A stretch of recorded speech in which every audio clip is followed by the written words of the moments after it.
ఎందుకు నిర్మించింది tourism project అని చెప్పాం కదా, మొదటి నుంచి చెప్తున్నాం కదా, మొదటి నుంచి చెప్తాం.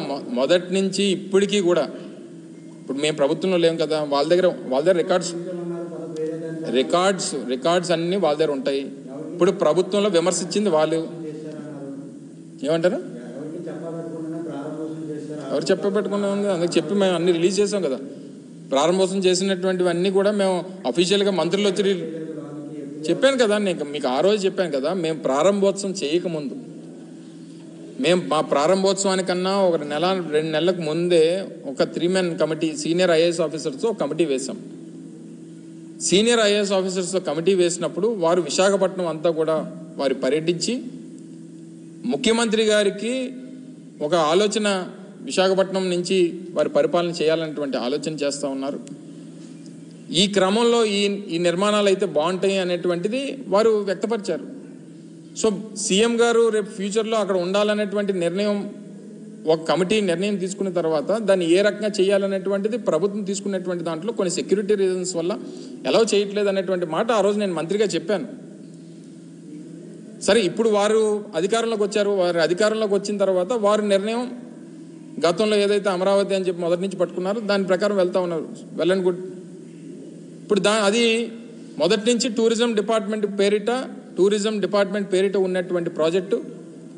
నాకు తెలిసి 86లోనే 87లోనే ఎన్టీ రామారావు గారు మొదట అక్కడ టూరిజం ప్రాజెక్ట్ నిర్మించేటువంటి కార్యక్రమం. అప్పుడు కూడా కొండలు కొట్టే కదా కట్టాడు ఆయన.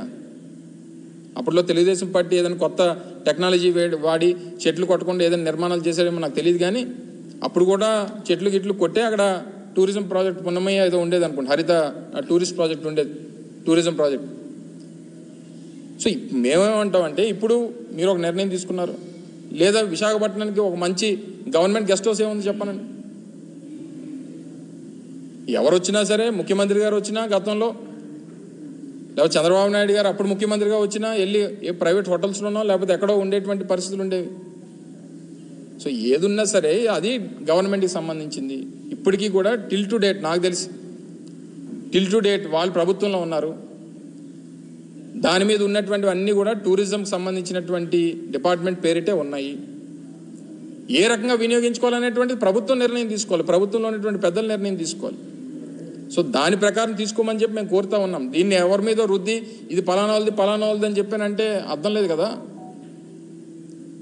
సో దాని ప్రకారం వారు అనవసరమైనటువంటి తప్పుడు ప్రచారం చేయొద్దు అనేటువంటిది మా తాలూకా మనవి. ప్రభుత్వానికి సంబంధించిన ఆస్తి ప్రభుత్వానికి ఏ రకంగా ఉపయోగపడాలనేటువంటిది వారు చూసుకోవాలనేటువంటిది మేము కోరుతా ఉన్నాం. దాని ప్రకారం వారు అడుగులు వేయమని చెప్పి మరి మా రిక్వెస్ట్.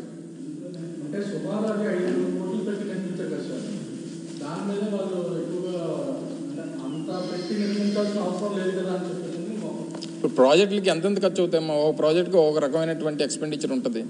ఇప్పుడు తీసుకొని వెళ్ళి ఏదో చూపించారు, అన్నీ చూపించి వాళ్ళే రేట్లు ఫిక్స్ చేసేస్తున్నారు. తెలుసా మీకు? ఏమైనా అఫీషియల్గా రికార్డ్ ఏమైనా ఉందా? అంటే చూపించేసి ఏది పడుతుంది వాళ్ళే రేట్లు ఫిక్స్ చేసేసి వాళ్ళే మైకుల ముందు చెప్పేసి ఏది పడుతుంది చెప్పేసి కరెక్ట్ కాదు అది.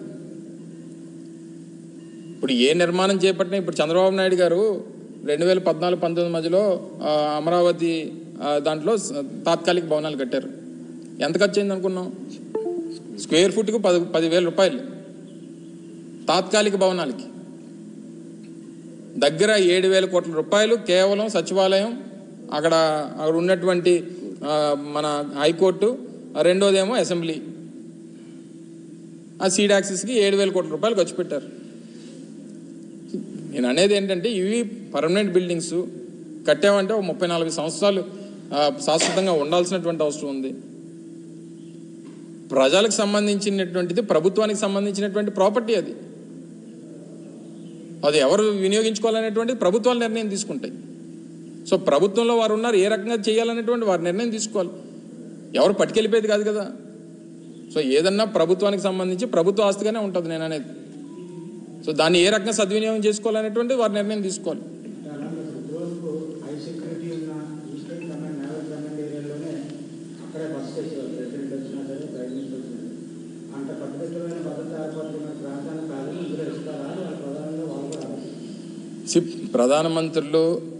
ప్రధానమంత్రి గారు కానీ రాష్ట్రపతి గారు కానీ ఎక్కడున్నా వారి ప్రోగ్రామ్స్కి వచ్చినప్పుడు వాళ్ళ ఆధీనంలో ఉంటారు. జనరల్గా త్రివిధ దళాలకి అధిపతిగా రాష్ట్రపతి ఉంటారు కాబట్టి సహజంగా ఈస్టర్న్ నేవల్ కమాండ్ ప్రోగ్రామ్స్ ఎక్కువగా వచ్చేది మన దగ్గర. రాష్ట్రపతి దేనికి వస్తుంటారు? నేవల్ సంబంధించినటువంటి యాక్టివిటీస్లో మేజర్గా మనకి పార్టిసిపేట్ చేస్తుంటారు. సో ఎవరు వచ్చినా దేనికి వినియోగించుకోవాలి? గవర్నర్ గారు వస్తారు, గవర్నర్ గారికి వినియోగించుకోమనండి. సో ఎవరు వచ్చినా అది ప్రభుత్వానికే కదా అని అంటున్నాను నేను. వాళ్ళు చిత్రీకరించింది ఏంటంటే, నిన్న వారంతా కూడా చిత్రీకరించింది ఇది జగన్మోహన్ రెడ్డి గారి బిల్డింగు. జగన్మోహన్ రెడ్డి గారి బిల్డింగ్ ఒకవేళ మళ్ళీ ముఖ్యమంత్రి గారు ఏంటంటే బహుశా ఆయన అక్కడి నుంచి పరిపాలన చేసేవారేమో. ఇప్పుడు వారు కదా, ఇప్పుడు చంద్రబాబు నాయుడు గారు కదా ముఖ్యమంత్రి.